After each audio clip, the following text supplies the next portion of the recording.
Good morning. Happy Tuesday. My name is Ajit Gopalakrishnan, Chief Performance Officer at the Connecticut State Department of Education. I'm joined here by some of my colleagues here, Abe Christ, Bureau Chief in the Performance Office, Renee Savoy in the Performance Office, Brianna Hennessy, also in the Performance Office, and Kimberly Johnson, who's also on from Performance.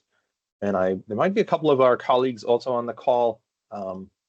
So welcome everyone to this session on the assessment audit and the related data collection. So the purpose of this session is to really just to give you a brief overview of what this collection is, walk you through the Excel that we have circulated, just clarify what's included, what's not included, how best to report it so that we have the most complete picture of the assessments in use, and then to answer any questions you may have regarding the submission so that it is as least burdensome as possible for you.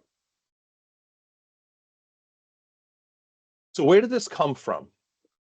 So this audit came from the Public Act 24-93. It's section 1 of this Public Act. And the text of the law is on the screen, but I'll briefly highlight some key parts here. So the Department of Education is charged with conducting a comprehensive audit of the assessments that are administered to students. And the audit has a few pieces to it. One piece is the actual audit data collection that we're engaged in now. And the statute calls for us to give guidance for conducting this inventory and for collecting this and reporting to us. And number 3 on the slide talks about an evaluation of those assessments. And so it talks about evaluating the assessments that are submitted from districts, again, with the goal of eliminating redundant assessments, discouraging classroom activities that focus on test prep, reducing testing time, and maximizing assessments that are really providing actionable information for teachers. So that's really the part of the audit piece, just collecting the data, summarizing it, evaluating it, and then we have a report to submit to the legislature by next January. So we've got a little time here. But as part of this audit, we are also charged with providing professional learning opportunities for educators concerning assessment literacy. That is a little more involved effort. We're not going to discuss that today, but I just want you to know that we are sort of exploring that angle as well and considering what sort of professional learning opportunities that we can make available to you and your staff around assessment literacy and making the most judicious and effective use of assessments in your districts.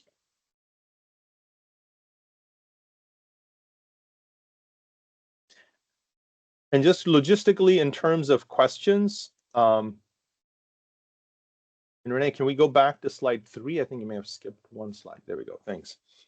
Just in terms of logistics for today's session, you've come in muted with no camera, but if you need at any point to ask a question, you could definitely type it into the chat. We'll monitor that as we go.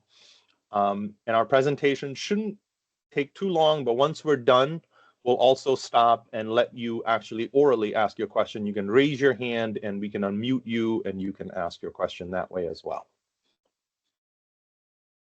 All right, so in terms of how do we develop this Excel that we sent out, actually the Excel was one of the means by which we could have collected this data. We explored other ways that we could collect it, but ultimately settled on an Excel because we felt like that was the least burdensome approach for districts to get us that information. We reviewed similar inventories, if you will, from national organizations like Achieve, WestEd, and the California work that's happening. But we also looked at state level efforts in Ohio, Delaware, Oregon, et cetera. We looked at their instruments. And there's a lot of overlap among these instruments. So we've tried to sort of synthesize from those instruments, like what is it that we absolutely want to have and not just ask for everything. So we've tried to really streamline this as much as we possibly can. We also have an accountability advisory committee, and I believe some of them are on this call. And I just want to say a huge thank you to all of them, because they looked at earlier versions of this, told us certain things that didn't make sense, certain things that would be, subjective on their end. So we try to sort of streamline it based on their feedback as well. So again, thank you to the members of that committee who work with us every year on a whole variety of things. So thank you. And then we also consulted with some national experts who we work with, who have done this work in other states, and considered their feedback as well. And so we created, like I said, this Excel to make it least burdensome for you, while giving us the essential information. The key point in terms of what's to be included is assessments that are required by the district or the school. This is not assessments that a teacher in a classroom may choose to use. We're really interested for this audit that you only report to us assessments that are required by the district or the school. So what assessments to include? And this is a question I'm sure you're thinking about. So this audit is limited to what we're terming core academic assessments that are required by the district or school to be administered without modification. And we say that because sometimes a district or a school might say, we expect you to do X, Y, or Z, but then it's completely up to the teacher how they actually use that assessment, whether they customize it, take out questions, shorten it, etc., or modify it altogether. And it's completely used within the classroom. So in that case, if it's a completely sort of teacher flexible assessment, we're not asking for that to be included. So it's only those that are required by the district or the school to be administered without modification. And what do we mean by core academic assessments? We're talking about the subject areas of ELA, math, science, social studies, or related achievement sort of ability assessments. And we use that term achievement ability because this brings into play things like assessments for gifted and talented students identification, perhaps. So yes, we are looking for those types of assessments to be included. And so what could this be? This could be a vendor-created assessment that's used across some or all grades. Maybe it's used for progress monitoring, whatever the case may be. If it's a vendor-created assessment that's expected to be used by the district or school, that should be reported. It could be a locally created assessment that's expected to be used without modification. In that case, it would be reported. We obviously have the Smarter Balanced and the NGSS interim assessments that are in play. But we're only asking you to report those assessments if they are required to be administered in a standard method.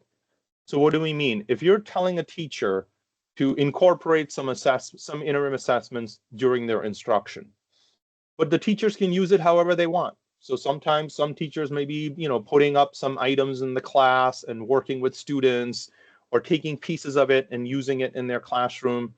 In those cases, we don't want you to report them. We only want you to report them if the district or the school is saying, in the fall, between so-and-so dates, all 3/8 classes will use reading for information, and you will administer it in a standard way, meaning everybody starts it. There's some level of standard administration that's happening of the interim. So it's only those standard administrations, if they are required by the district or school, we want you to include. If you're just telling teachers to use it for their own purpose, however they see fit, then we're not asking you to include them. So just to be clear, only those interims that are administered in a standard method. And lastly, vendor-created K-3 benchmark assessments. We have our state policy for benchmark assessments and our approved menu of K-3 assessments. We're not asking you to report that, only those that are over and above that benchmark assessment. So for example, if your district is using DIBELS as your approved benchmark assessment in K-3, but you also administer, I don't know, I'll make it up, Ames Web in certain grades, in that case, you would include that. I see some questions are coming in, so this is helpful. Let's go to the next slide. and then I'll try to address a few of these questions. So what must not be included? We don't need you to include the state assessments. We already know who's taking them, et cetera. So we don't need that. We don't need the NAEP assessments because we know which schools are being tasked for NAEP. We don't need you to report AP and IB exams because we get the data on that. We also don't need the seal of biliteracy exams because we have the data collection now that we're getting that data. As I mentioned previously, assessments that are created are modified by individual teachers for use within their classrooms. We're not asking for that. Assessments used by teachers that are not required by the district or school, we don't need that either.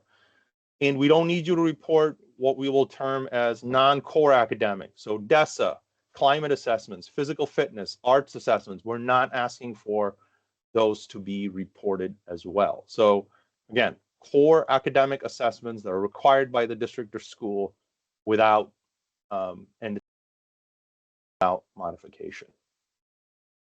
Okay. So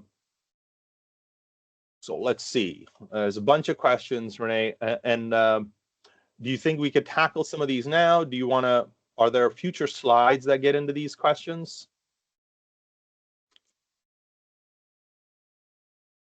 I would say that slides probably aren't going to address some of these. I think it's best to take them up now. Okay. All right. So what about midterm and final exams? Now, again, I'll go back to our guidance here. If these are assessments that teachers have to implement without modification, and administration of midterms and finals are required by the district or the school, then yes, they would be reported.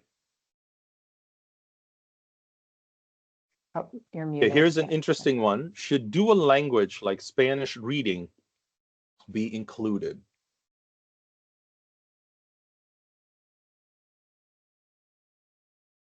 And I would say in that case, in a dual language program, students are being instructed in both English and Spanish.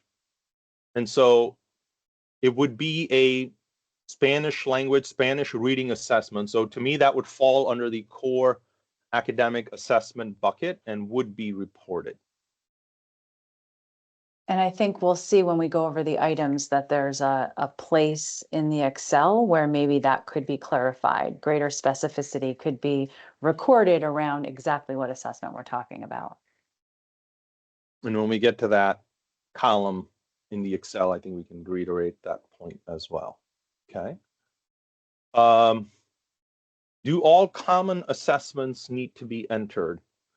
And again, Patricia, I'm not sure the nature of these common assessments. If these are something that were created locally that teachers are expected to use without modification, then, and they are in the core academic areas, then I would say the answer is yes. I would add to that that if those common assessments are all like end of unit math tests, you can use one line to report them all and say end of unit or district created end of unit math test. You don't need to report end of unit test 1, end of unit test 2, end of, you can use one line and there's a column for you to say we administer 8 of these through the year. Thank you, Brianna. Yeah, we don't want you to think it's now like 8 rows. There are ways to consolidate your entry to make it more streamlined.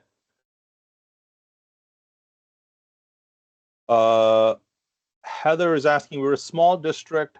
We only have one middle school. Do we pick district or school? I'm not sure which column that is. The submission is at the district level. Just to be clear, we're not expecting a submission for each school. We're expecting only one submission for the entire district. When it comes to whether, like, who is requiring it, if there is a district level expectation, then you can select district. If the expectation is residing from, emanating from the school level, you can select school.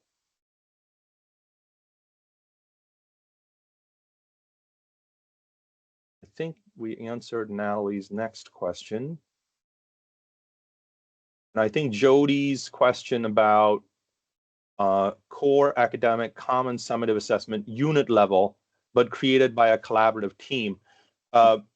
And again, that would be a locally created assessment. If the expectation is that there be common summative assessments at the unit level that's given to all students that cannot be modified by a teacher, even though teachers are creating it as a group, it's a common assessment, then yeah, that would be included in the submission.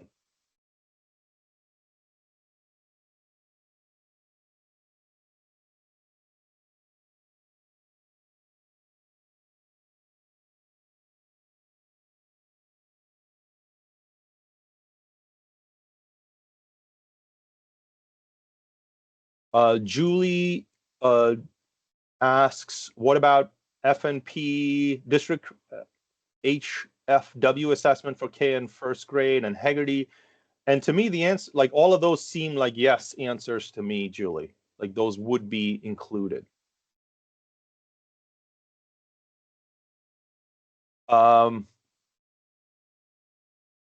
Taylor is asking about the built-in curriculum assessments that are part of the K-3 mandated program.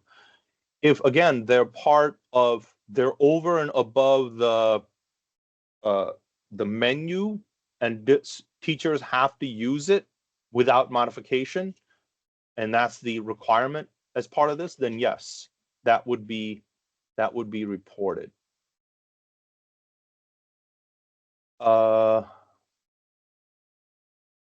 What if we only use some subtests? For example, Dibbles and Acadians have multiple subtests. Heather, I'm not sure I follow your question. Maybe we can come to it after, because the state approved menu expects a specified number of subtests that are appropriate for the grade and for the season, if you will, fall, winter, or spring, to be administered. So if you're administering something over and above what's in the required menu, then yes, that would need to be reported.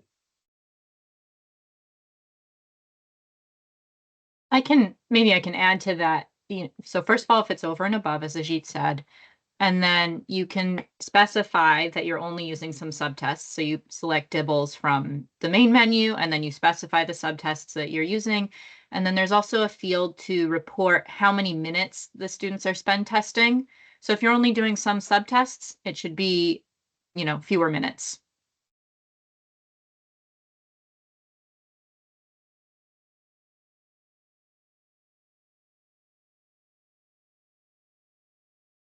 And yes, Rima, the Excel has been sent.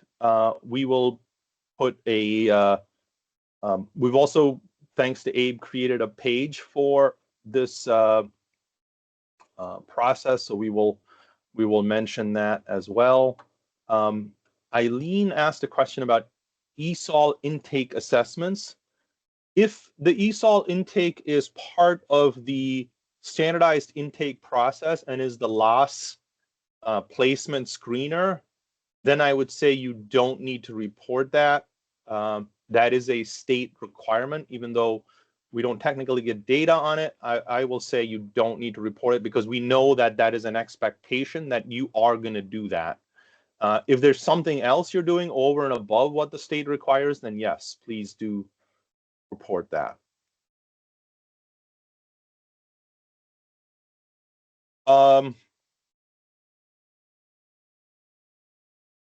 The question from Kristen about midterm final exams are not cohesive across a department school.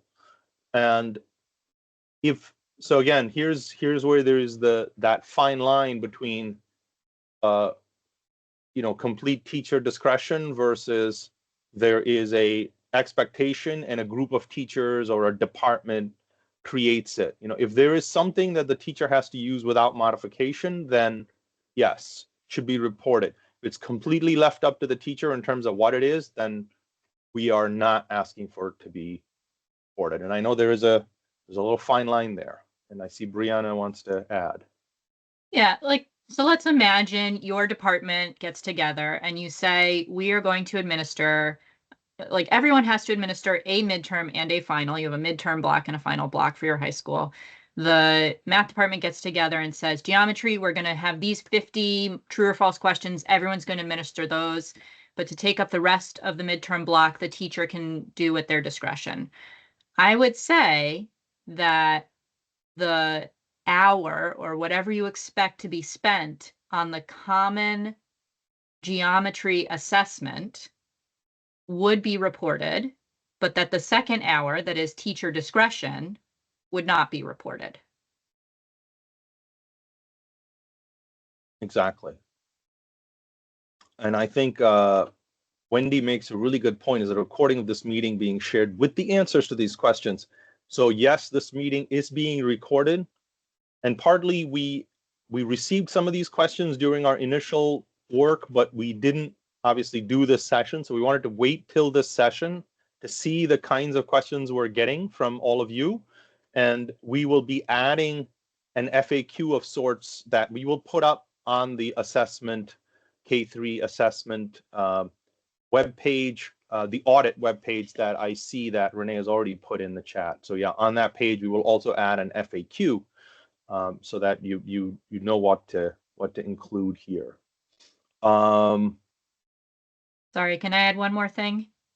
Yeah, about the high school stuff, or right, about the high school midterms. Let's say myself and my colleague both teach geometry, and we get together and we share our writing time to write our own geometry test, and then we share the geometry test. So now we have two sets of classrooms taking the same geometry test, but nobody told us to do that. That was our choice as teachers. We did it together. It was not a school mandate. It was not a district mandate. That does not need to be reported. So just teachers collaborating to do good work together does not need to be reported. Districts requiring a list of, or sorry, districts requiring that shared assessment would need to be reported.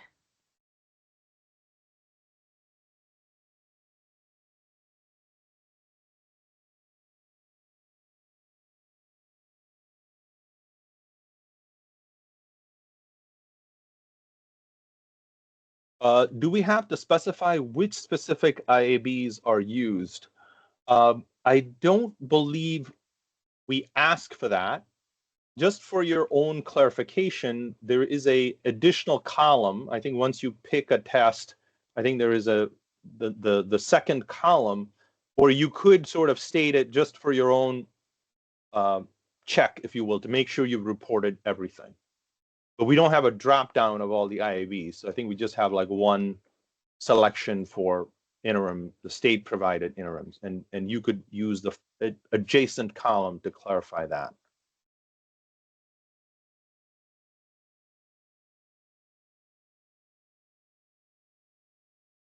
Let's see.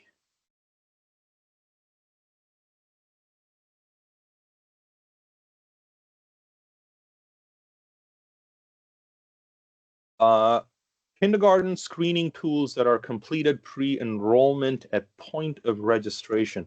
That's a good question. Need to think about that one. Whether that goes in to this audit. And I'm not sure if that's being asked in the context of the new waiver provision, or if that's just a tool that's used for all students or what. I'm not sure what that question is, but let me put that in the parking lot. We will discuss and we will add that to our FAQ when we release the FAQ. Eileen asks about, can you put a range for number of times administered and time in minutes, as it may vary by grade? I believe the time does have, it goes in blocks of 15-minute blocks, I believe. And I don't know if anyone else wants to chime in here about what we would recommend for that. We want to minimize the burden for you. But if the assessments are so vastly different that maybe 2 rows may be appropriate. But if they're really close, and if it's a matter of a couple of minutes this way, that way, whatever, or a couple items this way, that way, or whatever, like you could try to consolidate the the entries as much as possible. And again, in Excel, you're just really like copying and pasting a row, and you can like modify a couple of the items for a new row. So it may not be that difficult to make multiple rows, but you know, we don't have a formula for this, but we did want to have some kind of you know, some kind of guidance. So we do allow for, like, you know, estimates, like when it comes to progress monitoring, and you'll see when we get down into the future slides, if we ever get down to the future slides, because we're like really into these. I know, Brianna or Renee, did you want to add on that question, a range for number of times administered and so on? I mean, I think what you said before, like we're trying to balance the burden here, and we're not pretending that our answers are going to be like so specific. In many cases, we're going to end up with approximations. And I think you'll see that in the instructions, you'll see that in the way the drop downs are created. We needed to put some guardrails in place for a variety of reasons. One was for the user, for all of you to be able to provide us the information. But also when we're trying to generate a report and make sense of the entries that everyone's making, we know there's going to be a lot of synthesis that has to take place. Maybe when we get into the Excel and have a follow-up conversation, we can maybe engage with the person who was asking that question a little more deeply, especially if it's impacting many people on the call. But I think we're just trying to do our best with this.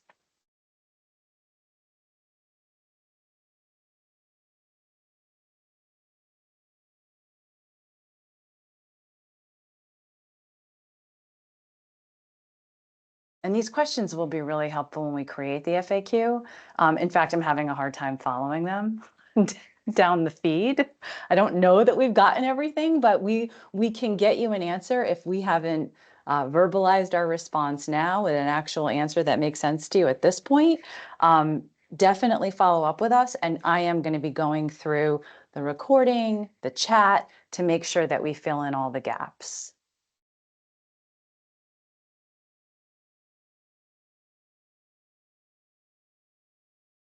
I know think we're there's a on- question.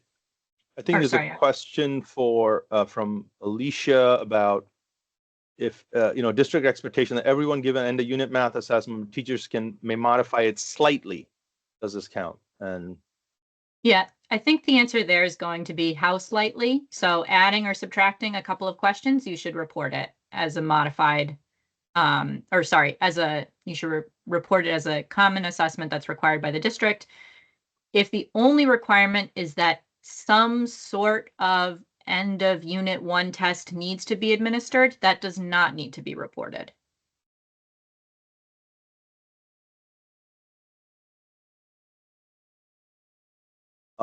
Diane asked a question about pre-K PELI. I'm not sure what the PELI assessments are, so we'll again make a note on that. I think pre-K assessments, we are expecting, pre-K is a grade that can be reported. So if you are administering assessments in pre-K, then again, as long as they're over and above the state mandate. I know for the early childhood special education students, we have the ECHO, the Brigance assessments, and we're piloting the DOTS assessment. So if it's those, then no, but if it's something else, then yes.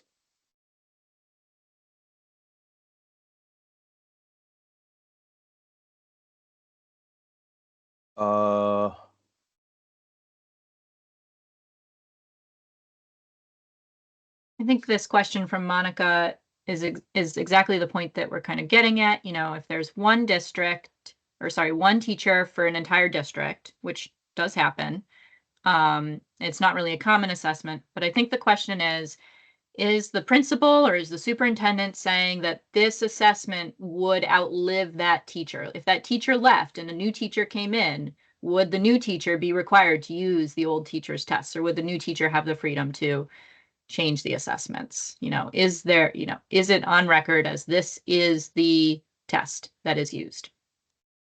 It's another way to think about it. Yeah, we're trying to give you different ways to sort of make that decision.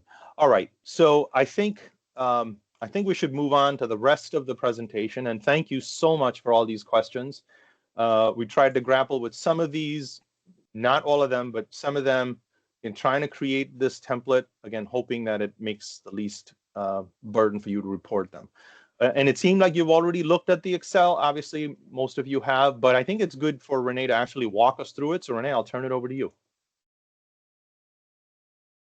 Okay, so to reiterate, the expectation is that every district submit a single Excel for the district.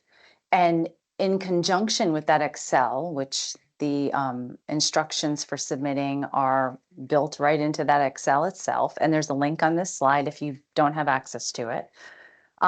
The other thing that we want you to submit is a district assessment calendar. And we think that the district assessment calendar is really going to be a key resource for you. If you're the one who's going to take the first pass at this Excel, using that as a guide should be, I think, pretty useful.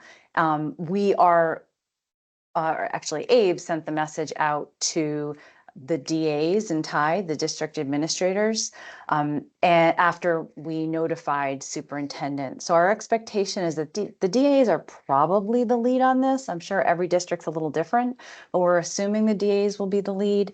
But they really need to be consulting others in the district and at the school level to make sure that we're getting everything, because maybe not everything is outlined in that district assessment calendar. So we're hoping that you will be reaching out to others to make sure that the final submission is comprehensive.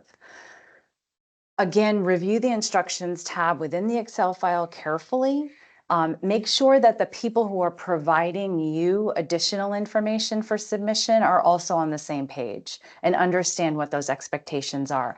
I'm assuming that once we have the FAQ all delineated and this recording's available, you'll have an additional set of resources that can help you to communicate the expectations.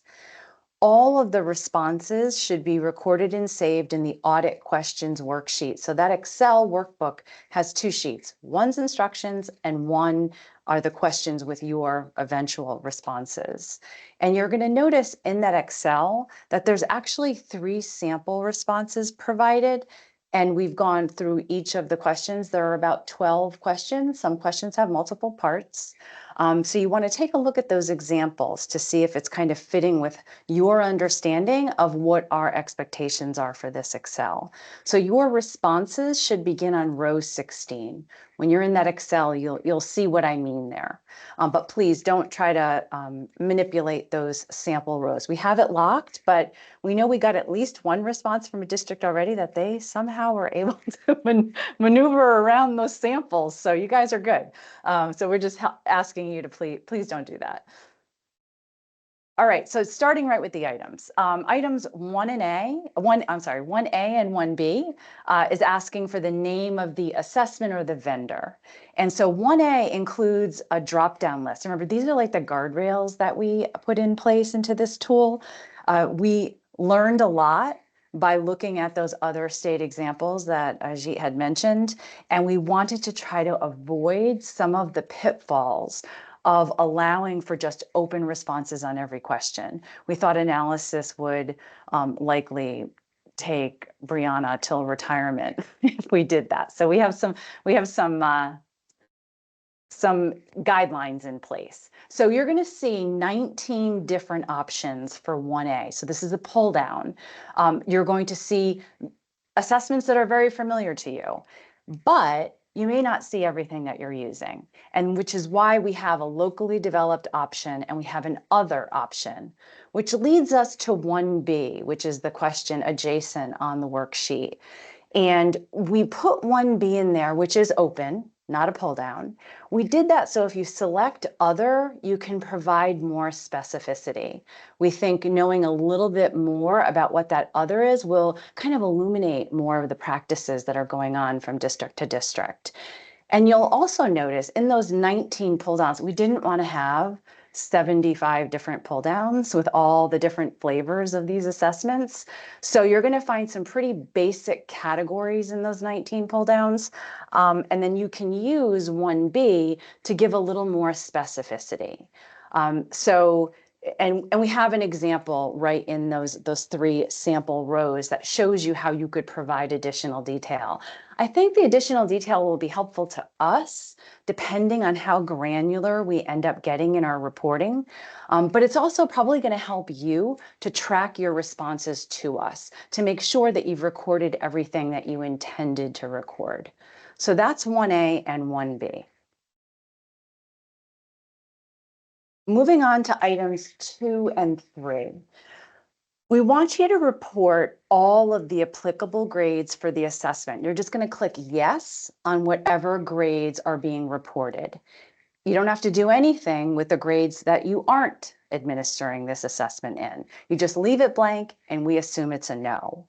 We really grappled with this reporting structure for applicable grades. We wanted to avoid you having to repeat over and over again an entry for every grade, but we also wanted to make sure we captured all the applicable grades. So this was our solution for that. The content area, we are allowing, again, a drop down. So there's math, ELA, science, social studies, or other. We're not asking you for more specificity on this question. You can just report other. And we gave an example here of what an other might be. And that is a world language assessment that's not an AP exam, because remember, we don't need APs. We have those data. Or an exam that was used for seal of biliteracy. We have those data as well. So in this particular case, a world language assessment could be reported as just other. One other thing I want to make sure I mention, like PSAT is a good example of this, where you have 2 subjects that are being assessed through one overall assessment. Separating out the content areas is important. So it would be PSAT, ELA, PSAT math. They would be separate rows. This is going to impact the rest of the responses that you give. So you have to keep in mind that you separated out this assessment into 2 rows. And I'll get to that when we get to like number of students, amount of testing time, number of occurrences.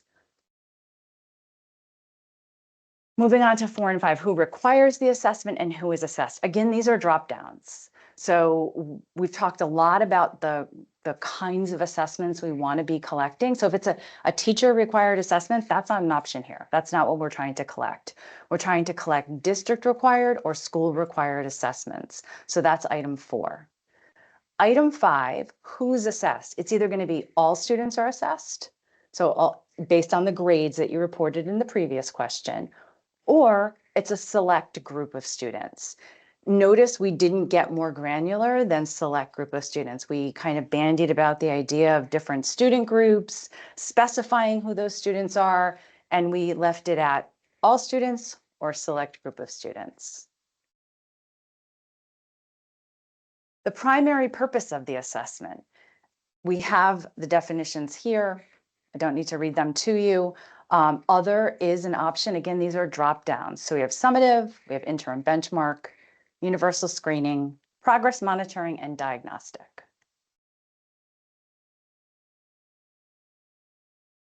There is a lot on this slide. These are key questions. Items 7, 8, and 9.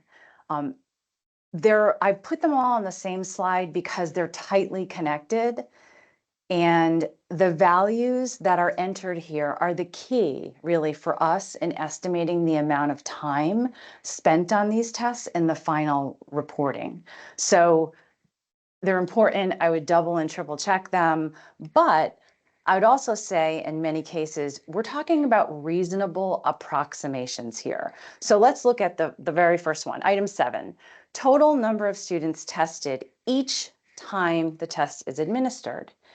And we really grappled with how we wanted to collect information about progress monitoring assessments.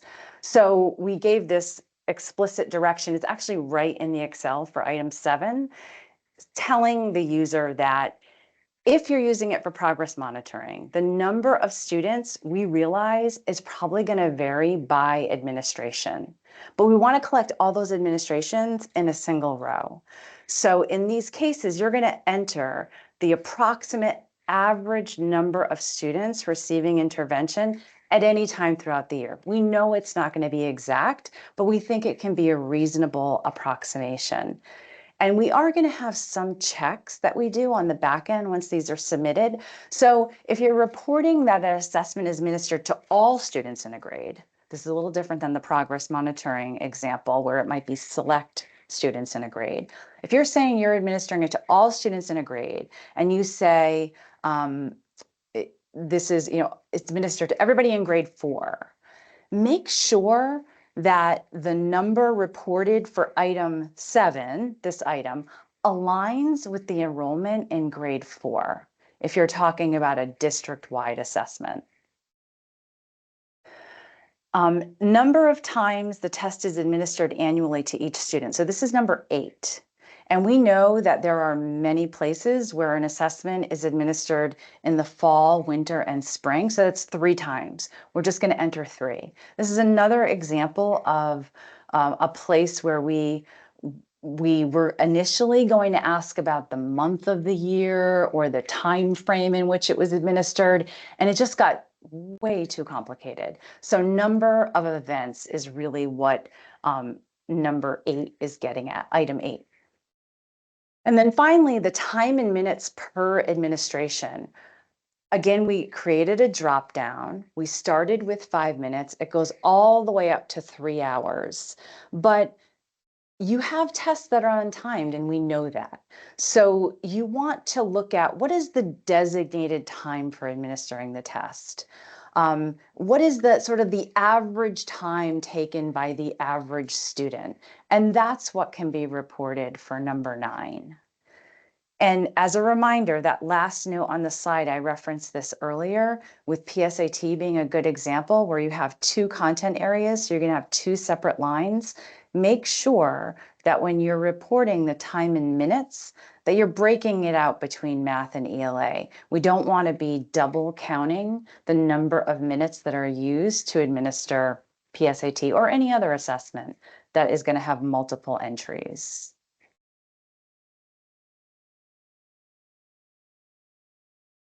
Item 10 is public reporting. This is a simple yes, no, again with a drop down. So are the results of the assessment reported publicly? And so we give a couple of examples here. Are the results presented in a Board of Education presentation? Is anything communicated on district or school websites? Is it communicated in newsletters? So this is public reporting of these results. That I think should be an easy one. Item 11 is the primary user. So who is the primary user of the assessment? Again, you have 3 options. Is it the district or school leader? You kind of lump those together. Teacher or other district school staff. So only 3 options here for primary user. But then when we get to item 12, now we're talking about the main and secondary uses of the assessment. And we've provided, you'll see that bulleted list at the bottom. That's what's in the dropdown. Those are the uses that we are allowing you to give back to us. And there is an other as well, if your use doesn't fit into here. But we're looking for a main use. What is the most important way in which the results are used by the primary user? And we know that in many instances that there is going to be other ways in which the results are used. So a secondary use of those results, if applicable. So you can leave this blank. If there is not a secondary use for this assessment, that's fine. You would just leave that one blank. And those are actually all the questions. Ajit, should I go on to other instructions, or do you want to talk about these?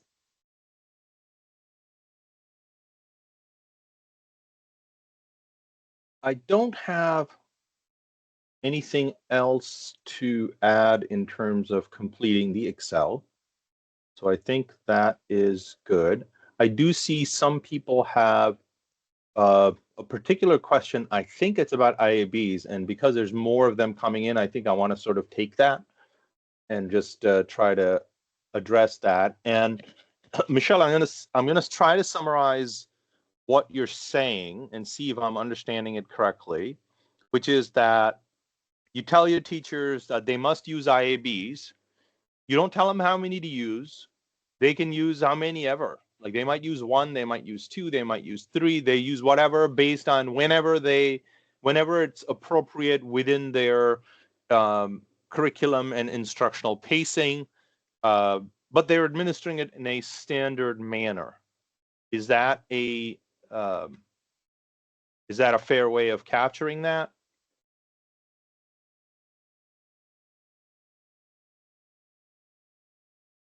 And if you need to, I don't know if that was Michelle, but it was a thumbs up that came in. But if you want to raise your hand, I could try to unmute you as well. Okay, there we go.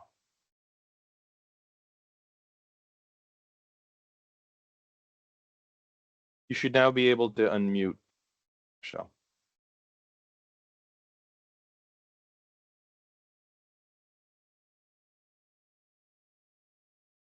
Hi, thank you. Hi. Can you hear me? A little faint, but go ahead.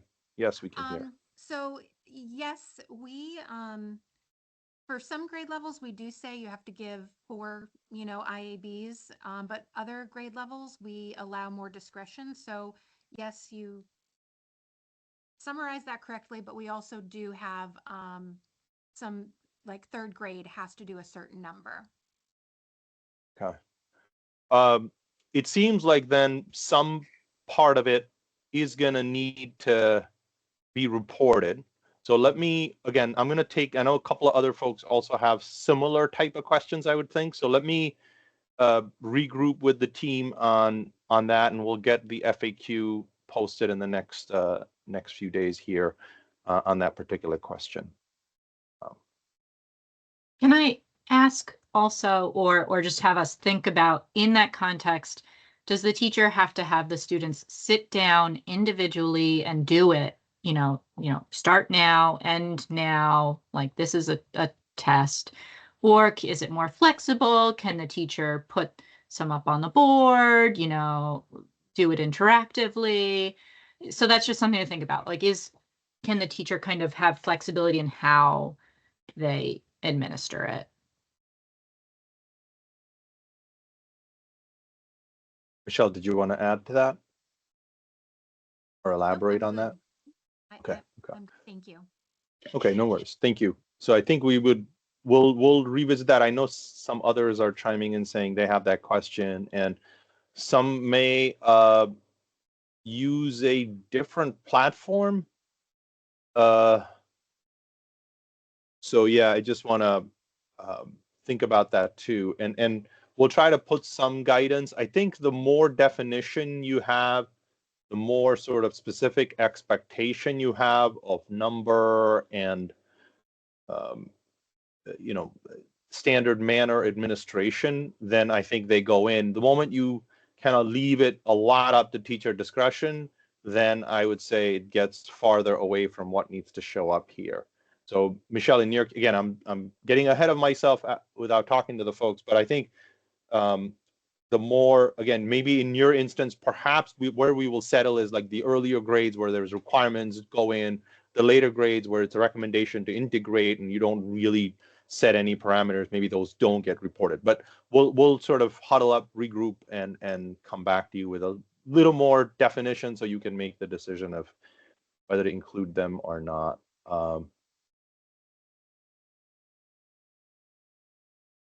Okay, perfect. Yeah, thanks, Kate, for clarifying that. And in terms of, there was also a question about from Julie, and then I think Heather is also sort of seconding that. And Julie, could you raise your hand? I'll unmute you, and I'd like you to sort of explain a little bit more on that, because I suspect others have that question too. Perfect. I have allowed you to unmute yourself now.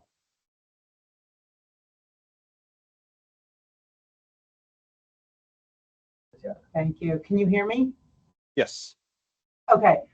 So we use a variety of different tools for progress monitoring, And it depends on the area of need. Could be phonemic awareness, phonics, comprehension. In math, it could be number sense, it could be problem solving, etc.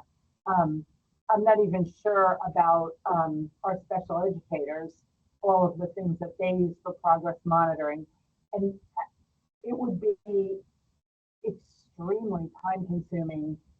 And I'm not sure how efficient it would be because it is somewhat fairly individualized. I mean, we do have effective resources, but I'm not sure what benefit that would have.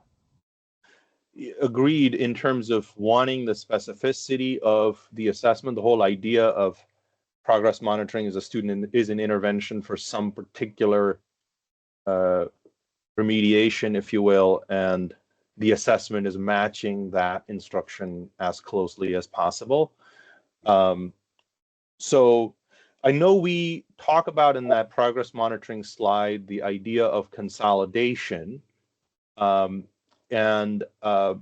know, to the extent feasible for progress monitoring, you know, try to consolidate the entries as much as possible, because we are talking about, and it's really that first bullet, you know, enter the approximate average number of students receiving intervention at any time in the year, and then try to give a sense of, on average, how many assessments the average student might be taking and about how much time this takes. And I know not all assessments are equal length and all that. So if you can get away with a couple of entries or 2 or 3 entries for progress monitoring, maybe that lets you sort of get put them into buckets, if you will, without having, you know, we're clearly not necessarily expecting you to list each and every assessment for taken in progress monitoring. Would that help to come up with some estimate? I'm really grappling with that because the number, like just the nature of MTSS is that it's so fluid. Kids are in and out. So I just, like, we can put something, but it's never going to be accurate. It's not going to be exact. Yes, I totally get it. I think it is for progress monitoring. It's definitely an estimate. It's a best guess estimate of about how many students are in progress monitoring at any time in a given year. Yeah, I mean, is it for a year? Is it for the entire year that you're asking for? So the way that that's set up is that you enter the average number of students who are receiving intervention at any time in the year, enter approximately how many students, how many assessments, how many times the average student in progress monitoring is assessed, and about what length those assessments are, each administration. So that if you said, you know, we have 30 students in intervention at any given time, on average, students in progress monitoring are taking 3 assessments, and each assessment is about 15 minutes. That's kind of what we're looking for. Okay. I think one thing that might help, and I'm not totally sure, but if the interventionist is selecting the progress monitoring assessment to administer to an individual student, and that assessment is not selected by the school or district, like the school or district is not saying to the interventionist, you have to use this, this, and this, then that's a teacher assessment and it doesn't need to be reported. So it's only in the cases where the school or district is saying to the interventionist, you must use these tools, these assessments, for your group of students without modification. So I don't know if that helps.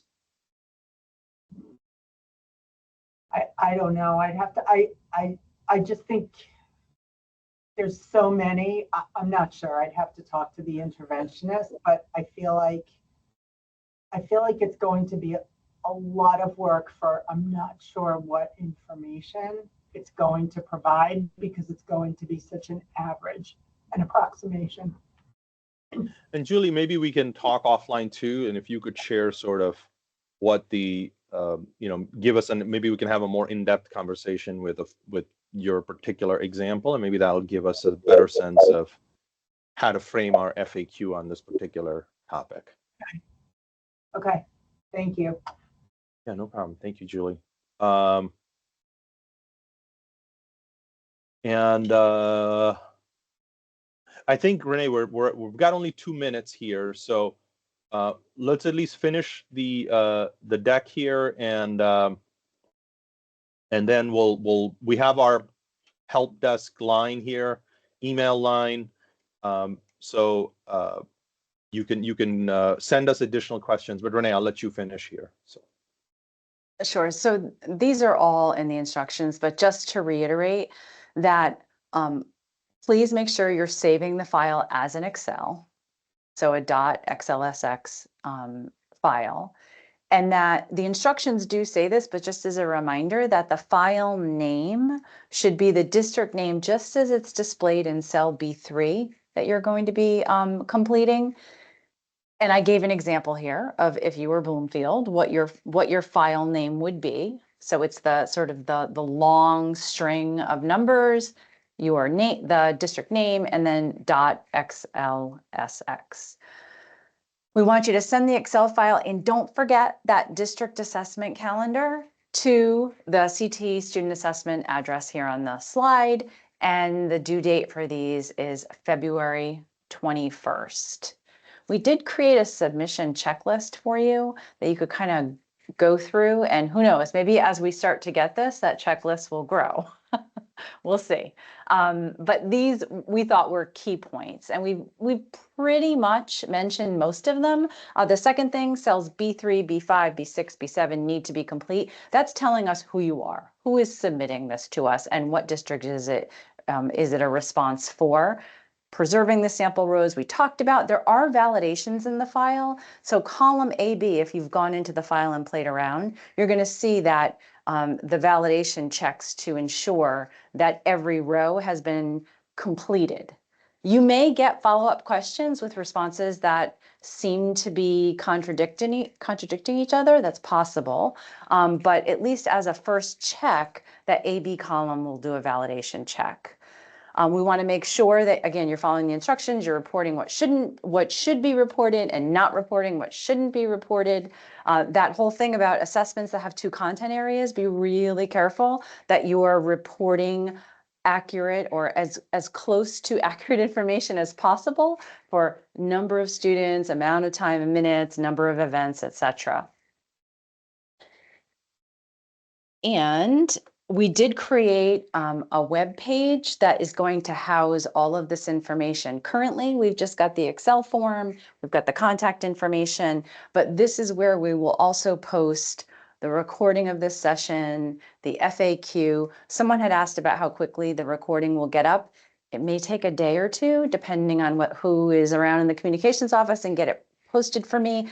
I am fairly certain we will not have the FAQ posted at exactly the same time because it's a lot easier to get the recording up. And I think some of these questions that we fielded today really helpful, but we need to make sure we provide responses that are going to make sense to all of you and to others who weren't able to attend today. And I think that is about it, Ajit, if you want to. I know we're 1 minute over, but if there's I other think we should information. wrap up. We should wrap up for today. And then we will pursue this discussion via emails to the help desk, to the CT student assessment email box, and we will keep you posted if there are any updates made, or if there are any tweaks to the guidance or anything added to when the FAQ is posted, etc. We will let you all know. So again, thank you so much for joining, and have a wonderful afternoon.